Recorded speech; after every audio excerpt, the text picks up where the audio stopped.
Halo semuanya, selamat datang di Weekly Market Update di tanggal 22 Oktober 2023. Pada market update kali ini kita akan bahas tentang Euro khususnya dan sedikit menyinggung tentang Audi. Di sini kita bisa lihat bahwa ada beberapa topik yang bisa kita bahas, dimulai dari pojok kiri atas di sini.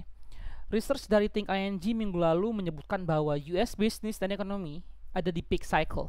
Ya, jadi kalau misalkan dari kalian ada yang baca tentang reportnya dari Think ING mengenai kenapa retail sales US yang kemarin rilis pada angka yang sangat positif justru malah membawa pelemahan terhadap USD. Ya, jadi di sini ada diberitahu oleh Think ING pada tanggal 18 Oktober. Peak optimism versus peak pessimism. Ya, di sini ada dijelaskan US retail sales telah mengkonfirmasi bahwa aktivitas yang masih kuat di Amerika, uh, US strong activity naratif strong activity itu masih untouched, tidak tersentuh. Bagaimanapun, dolar justru malah terkoreksi lebih rendah, di mana ini mungkin bisa menjadikan petunjuk bahwa ini adalah adjustment untuk posisi market. Mereka menganggap ini sebagai koreksi. Market mungkin beranggapan bahwa Amerika itu sudah di puncak optimismenya, ya, and that peak pessimism in the Eurozone and China is past us after a tentative rebound in data. So, kalau misalkan kalian ingat dari materi economic business cycle, sebentar, what is this? Oke, kalau misalkan kalian masih ingat materi dari economic business cycle, ya. Nah, kemarin itu katanya dari beberapa research yang kita dapatkan seperti Think ING dan CityFX hari ini, bahwa retail sales kemarin menunjukkan bahwa Amerika itu ada di peak optimism, ya, berarti ada di sini. Ada di sini. Sedangkan untuk Eurozone dan China itu sudah di peak pessimism, udah paling bawah. Berarti kalau mau mengikuti urutan ini, Amerika ada di puncaknya dan Euro serta China ada di lembahnya. Maka arah kemana Amerika selanjutnya adalah jatuh, sedangkan Euro dan China adalah naik. Ini kalau berdasarkan dari teori yang ada ya mengenai economic business cycle. Research dari CityFX hari ini menyebutkan bahwa China dengan data rilisnya yang bagus, yang dapat memberikan dorongan terhadap Audi dan Euro. Jadi dari data rilis yang China kemarin muncul itu menunjukkan ada pertumbuhan di ekonomi China. Ya, kalau artinya China bertumbuh, maka negara-negara yang melakukan ekspor ke China itu bisa mendapatkan keuntungan seperti Australia dan Euro. Ya, sehingga mengapa kita melihat Audi NZD seminggu kemarin, ya, Audi NZD itu bullish kuat, dan mungkin bisa dibilang juga Euro USD mengalami penguatan juga ya dalam 2 minggu belakangan ini. Ya, bisa jadi ini menjadi faktor kenapa adanya koreksi di Euro USD trade yang sudah kita ambil kemarin, di mana bisnis cycle Euro dan China sama-sama berada di bawah pada saat ini. Dengan berkembangnya risk appetite membuat ECB terpaksa semakin mempertahankan hawkishnya dibanding Fed. Nah, sekarang kalau mau kita bicara antara bank sentral, kita sudah tahu bahwa Fed ini udah di puncaknya banget karena semua katalis yang muncul tentang Fed itu cuma higher for longer, ya, higher for longer. Nggak ada lagi narasi-narasi lain, nggak ada lagi kalimat-kalimat lain kecuali higher for longer dan data dependent, ya, tergantung dengan data. Nah, semua data yang rilis menunjukkan penguatan Amerika, ya.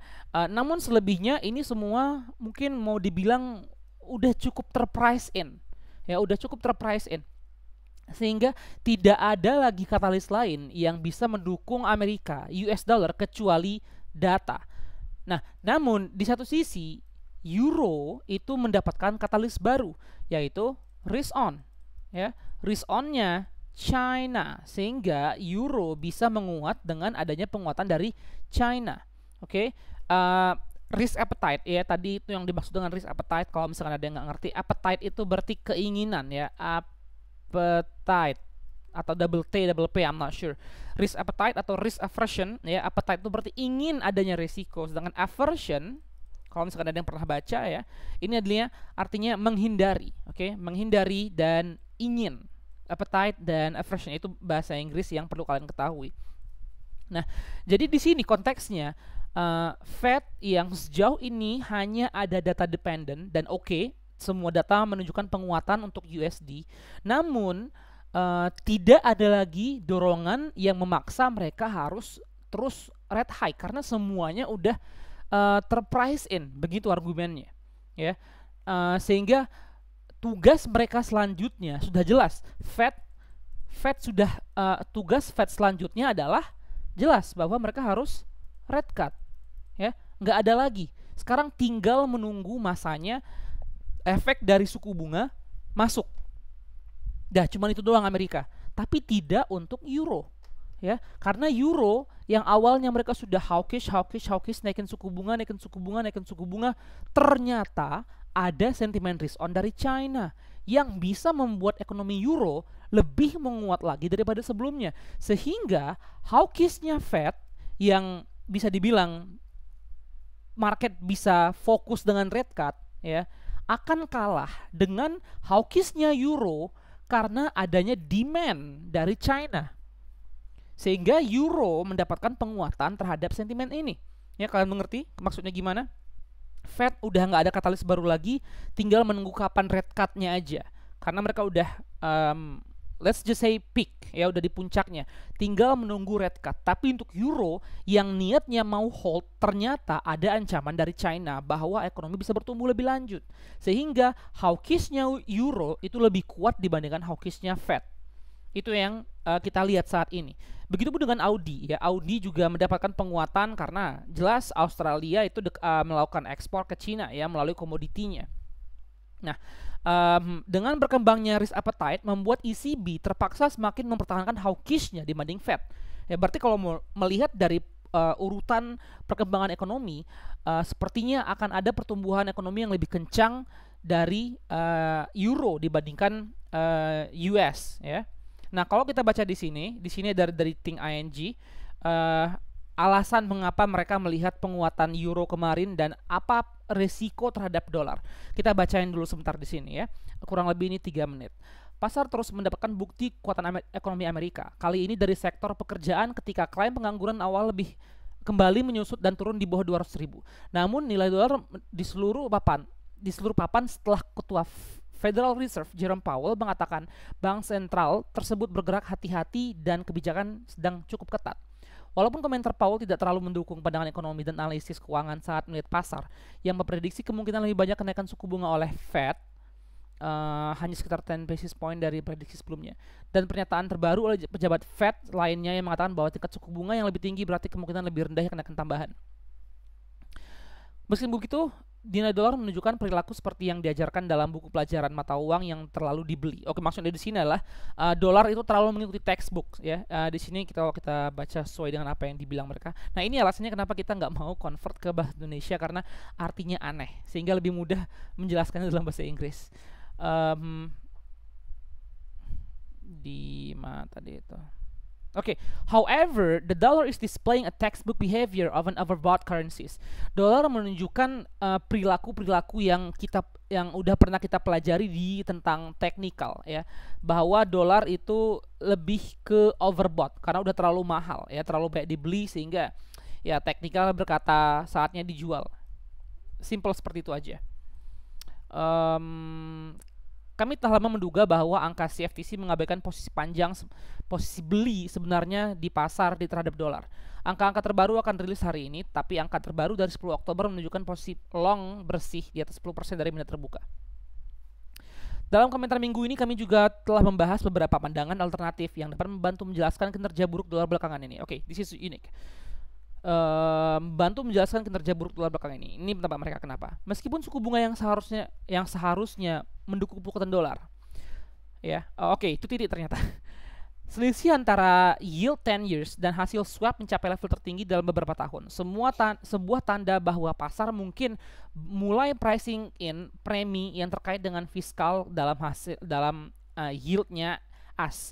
Selain itu, kami baru-baru ini melihat pemulihan yang bersifat sementara dalam aliran data zona euro dan Tiongkok. Pasar yang mungkin merasa bahwa pesimisme maksimal telah price in dalam tingkat suku bunga USD, mungkin menempatkan beberapa posisi beli berdasarkan pandangan-pandangan ke depan pada euro USD karena narasi pertumbuhan yang pesimis di negara-negara besar non as terlihat mulai mereda. Nah, di sini yang kita jelaskan tadi bahwa euro mendapatkan penguatan dikarenakan adanya data-data yang bagus dari zona Eurozone dan Tiongkok. Yang dibilang data bagus di sini sebenarnya bukan apa-apa, tapi kalau nggak salah itu kemarin datanya German sentimen tentang bisnis atau investor atau apa gitu. Itu yang dianggap sebagai penguatan untuk di euro, dan sedangkan di China itu data yang telah rilis di minggu lalu. Pasar yang mungkin merasa bahwa pesimisme. Nah, di sini tingkat pesimisme telah maksimal, udah ke price in di yieldnya USD ya. Mungkin menempatkan beberapa posisi long berdasarkan pandangan kedepannya untuk euro USD. Nah, jadi ini yang kita jelaskan tadi kenapa euro USD mengalami penguatan karena adanya potensi risk on di China dan euro. Oke. Di sisi lain, dolar juga kesulitan untuk menarik aliran keamanan, aliran safe haven saat gejolak geopolitik meningkat ya, karena kita sadar 2 minggu perang berlangsung namun dolar tidak mendapatkan kekuatan. Ya, konflik di Timur Tengah sampai saat ini belum memiliki dampak yang signifikan pada pasar secara keseluruhan. Kenaikan harga minyak tidak begitu besar dan pasar saham tampaknya cukup kuat, terutama jika kita mempertimbangkan kenaikan tingkat suku bunga bebas risiko secara bersamaan. Ya, kita udah lihat harusnya market benar-benar risk off. Satu-satunya mata uang yang benar-benar mendapatkan kekuatan dari risk off saat ini adalah SHIB. Oke, SHIB dan mungkin sedikit JPY. Oke, karena kalau kita lihat bagian dari NZD, AUC, yaitu JPY menguat di antara mereka. Oke. Dan gold pastinya. Kecuali terjadi penurunan cepat dalam konflik, masih ada risiko tertinggal pada berbagai jenis aset. Ini adalah risiko naik lainnya bagi dolar. Upside risk bagi dolar, ya, itu artinya bullish buat dolar. Kalau misalkan ada konflik tambahan, ini bisa menjadi mungkin potensi penguatan dolar yang berkorelasi positif dengan harga minyak sekarang, dan secara historis berkorelasi negatif dengan saham selain dari apa yang sudah ditunjukkan oleh kenaikan tingkat suku bunga US baik jangka pendek maupun jangka panjang. Secara keseluruhan, dolar masih lebih mungkin naik dalam jangka pendek daripada turun lebih jauh. Oke, kalender ekonomi bla bla bla. Oke, secara keseluruhan dolar masih lebih mungkin naik dalam jangka pendek daripada turun lebih jauh. Oke. Nah, itu yang menjadi outlook kita di sini ya. Market sedang risk off saat ini. Jelas demand terhadap USD masih akan menguat karena adanya risk off. Oke, walaupun nggak terlalu banyak kita bisa lihat penguatan USD, namun potensi risk off itu masih tergambarkan sangat jelas di gold ya. Institutional target Euro USD masih ada di level yang lebih rendah dan mentargetkan parity. Kalau kita balik ke terminal dan lihat target dari institutional target analis ya, itu ada di parity 1 atau 0,9. Outlook saat ini mungkin USD akan melemah dalam jangka pendek, namun tetap bullish dalam jangka panjang. Itu yang kita lihat. Nah, kalau kalian mau baca tentang analisa yang dibuat oleh CTFX mengenai research dari CTFX hari ini menyebutkan bahwa Cina dengan data rilisnya yang bagus itu ada di sini. Kalian bisa pause ini sebentar terus baca, oke? Nah, jadi kita fokus ke sini. Outlook saat ini mungkin USD akan melemah dalam jangka pendek, namun tetap bullish dalam jangka panjang. Tergantung seberapa lama market masih akan memainkan sentimen risk on dari Cina. Namun secara keseluruhan tidak bisa diabaikan bahwa data Amerika itu masih luar biasa kuat, ya. Jadi dari segi data Amerika masih kuat. Satu-satunya yang dimainkan oleh market saat ini adalah price in untuk red cut. Jadi market benar-benar berharap untuk red cut saat ini. Namun so far belum ada tanda-tanda bisa red cut karena dari Fed sendiri, dari Jerome Powell sendiri pada saat Economic Club speech kemarin itu mengatakan bahwa mungkin masih ada tightening lebih lanjut lagi, masih dibutuhkan ada tightening lagi. Oke, nah sekarang kita coba lihat ke charting tools. Di sini kita udah update sedikit tentang scoring kita, asset valuation, di mana di sini sekarang ada relative score yang pastinya udah kalian baca dari kemarin, namun tambah dengan change percent last week. Oke, nah jadi di sini kita udah koreksi dan perbaikan data what is called scoring kita, di mana kita saat ini 80% lebih optimis dengan scoring kita. Ya, kalau kalian kemarin sempat menggunakan data scoring mungkin agak sedikit payah datanya. Namun sekarang kita lebih optimis karena sudah dioptimalkan ya, kalkulasi dan perhitungannya lebih bagus lagi saat ini. Nah sekarang kalian coba bisa bandingkan antara skor satu dengan skor lain. Kalian coba backtest data ini akan memberikan hasil yang lebih akurat daripada scoring yang sebelumnya. Nah, sekarang kita punya dua chart. Yang pertama index chart dan yang kedua change percentage chart ya di sini, yang dimana chart yang di sini mungkin agak lebih berantakan daripada chart yang sebelumnya ya. Nah, dua indeks ini bisa kita gunakan sebagai dua sinyal trading yang berbeda ya. Kalian tinggal baca di bagian guidance, di sini akan dijelaskan ya. Bagaimana cara menggunakan data ini? Kamu dapat menggunakan data ini dengan cara membandingkan relative score atau change percentage dari sebuah instrumen dengan instrumen lainnya. So basic, caranya masih sama, cari angka paling tinggi dan bandingkan dengan paling rendah. Ya, bedanya relative score ya, relative score di sini itu lebih berfokus sebagai indeks jangka panjang ya, 2 hingga 3 minggu. Itu yang kalau kalian pakai relative score. Sedangkan change percentage itu digunakan sebagai indeks jangka pendek, 1 minggu atau kurang ya. Jadi di bawah 1 minggu, jadi sinyal untuk short term trading ada di change percentage chart. Sedangkan relative score ya udah kalian tinggal lihat ke indeksnya di sini ya. Indeks di sini adalah relatif dan change percentage ya udah ini change percentage weekly-nya. Oke. Nah, di sini dijelaskan ya dalam pair forex maka kita akan bla dengan rentang 2 hingga 3 minggu. Itu kalau pakai relatif, tapi kalau pakai change percentage itu dalam rentang 1 minggu, dalam rentang waktu 1 minggu ke depan. Oke. Nah, perlu diketahui di sini ada disclaimer kita buat ya, agar menghindari resiko dan ketidakakuratan indeks, sangat dianjurkan untuk membandingkan indeks dengan angka yang paling besar dan yang paling rendah.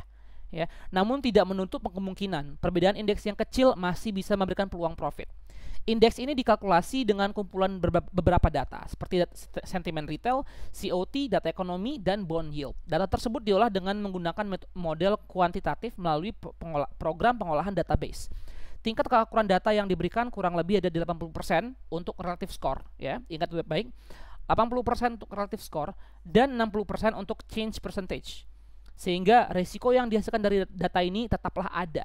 Harap gunakan dengan manajemen risiko yang baik. Ya, jadi kalau kalian melihat data ini skornya berbeda jauh, walaupun jauh tetap gunakan manajemen risiko karena di sini masih ada potensi lossnya.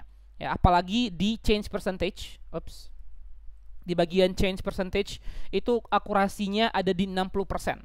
Walaupun sinyal jangka pendek, tapi resikonya lebih tinggi daripada sinyal jangka panjang. Jadi silakan gunakan dengan cara hati-hati ya. Nah, apa yang mau kita jelaskan di sini adalah kalau kita melihat dari market yang ada saat ini, kalau tadi kita bicara tentang USD yang berpotensi melemah dalam jangka pendek dan menguat dalam jangka panjang, ya di sini kita bisa lihat indeks chartnya bahwa USD masih ada di angka yang tinggi ya, angka 2 saat ini ya, angka 2, sedangkan Euro itu di angka -2 ya. Jadi secara long term ini USD masih lebih kuat daripada Euro. Namun kalau kita lihat dalam jangka pendek bahwa ternyata Euro itu lebih tinggi skornya daripada USD ya. Euro ada di 50% ya, sedangkan USD ada di -50%. Sehingga jangka pendek dalam 1 minggu ke depan ya, entah itu hari Rabu, Kamis atau Jumat atau Selasa, kita mungkin akan melihat penguatan Euro ya dalam jangka pendek ini. Nah, kalau kita mau coba baik-baik teliti lagi posisi kita yang kemarin yang sedang open itu ya, yang mungkin saat ini masih floating minus ya, kurang lebih ada di level 155, sekitar sini kalau nggak salah kemarin ya, 175 dengan stop loss di 50 pip. Nah, hampir-hampir kena ya itu. Mungkin kalau kita lebih teliti lagi, satu hal yang pasti pada saat market open nanti kita mungkin mau close posisinya ya, mumpung masih floatingnya kecil ya, 0,25%, kita mungkin mau close posisinya dan menunggu level yang lebih cantik ya. Kita mungkin mau menunggu level yang lebih cantik yang ada di resistensi ini ya, yang ada di resisten tinggi di sini. Ini kita ganti dulu koordinatnya.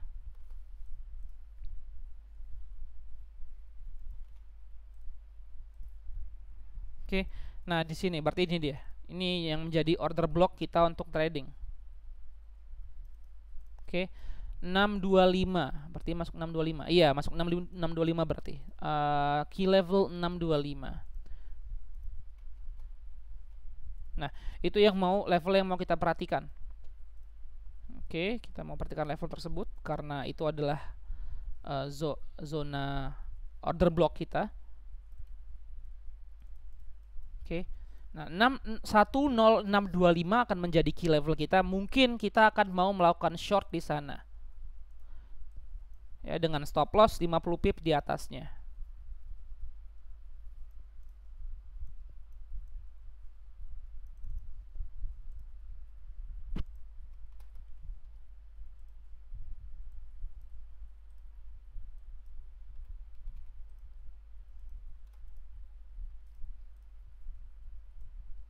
Oke, let's see. Nah, melihat dari target institusi yang ada 103 itu kuartal 4 dalam waktu dekat ya. So, mungkin itu yang paling bisa kita sentuh saat ini 103 36. Oke, 36 berarti di sini. Kurang lebih kita punya 262 pip untuk dikejar. Oke, 262 pip untuk dikejar di kuartal keempat ini. So, kita itu outlook yang kita punya sekarang. Mungkin kita akan melihat adanya pelemahan USD dalam waktu dekat sebelum kita bisa entry di level yang lebih cantik lagi.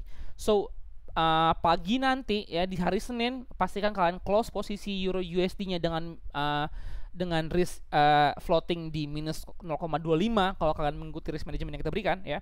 Pastikan di situ agar kita dapat entry yang lebih bagus lagi. Nah, kita mungkin akan juga memberikan sinyal-sinyal yang lain secara mendatang di minggu depan dengan patokan dari indeks di sini. Ya, kita akan coba pastikan sinyal-sinyal mana aja yang potensi bisa diambil yang sesuai dengan makronya. So, kalau kalian punya pertanyaan, jangan ragu-ragu untuk langsung bahas di grup. Oke, thank you very much. Have a good day.